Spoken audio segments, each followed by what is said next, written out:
இந்த சின்ன வயசுலலாம் இருக்கும்போது ம். நிறைய பேர் ஒன்று நினைப்போம்ல, இது பண்ண ரொம்ப கூலாக தெரிவிங்க அப்படி இப்படி நிறைய இருக்கும்ல. அந்த மாதிரி உனக்கு ஏதாச்சும் இருந்திருக்கா? எனக்கு தெரிஞ்சு என்ன மாதிரி நிறைய பேர் யோசிச்சிருப்பாங்கன்னு நினைக்கிறேன். லைக் பெரிய பொண்ணானோடனே நம்ம இஷ்டத்துக்கு என்ன வேணா பண்ணலாம். காலேஜ் போயிட்டாலே மஜாவா இருக்கும். காலேஜ் ஜாலியா என்ன வேணா நம்ம பண்ணலாம். யார் கூட வேணா ஃப்ரெண்ட்ஸா இருக்கலாம், எப்படி வேணா சுத்தலாம், கிளாஸை கட்டடிக்கலாம். அப்படி அதெல்லாம் வந்து ரொம்ப கூலான விஷயம் அப்படின்னு. ஆனா அதெல்லாம் ரொம்ப தப்பான விஷயம் தான். ஃப்ரெண்ட்ஸோட இருக்கிறது ஜாலி தான். பட் இந்த கட்டடிக்கிறது அதெல்லாம் கூல்லாம் கிடையாது. மேபி ஒன் டைம் அதெல்லாம் பண்ணலாம்.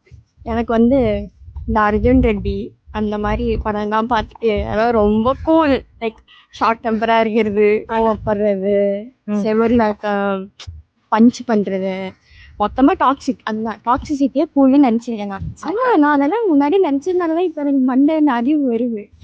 இது இப்போ நினச்சிருந்தேன்னா நான் ரொம்ப இம்மெச்சூராக இருந்திருப்பேன். ஆனால் அன்றைக்கி எல்லாமே இந்த கோவப்படுறது, அப்படியே சீனை போட்டு அப்படியே மஜாவாக மாசு பண்ணுறது எல்லாமே ஸ்கூல் டைமில் பண்ணிட்டேன். அதெல்லாம் நான் கூல்னு நினச்சி பண்ணேன். இப்போ சத்தியமாக நான் யோசிச்சு பார்த்தா மண்டை அடிக்கிற மாதிரி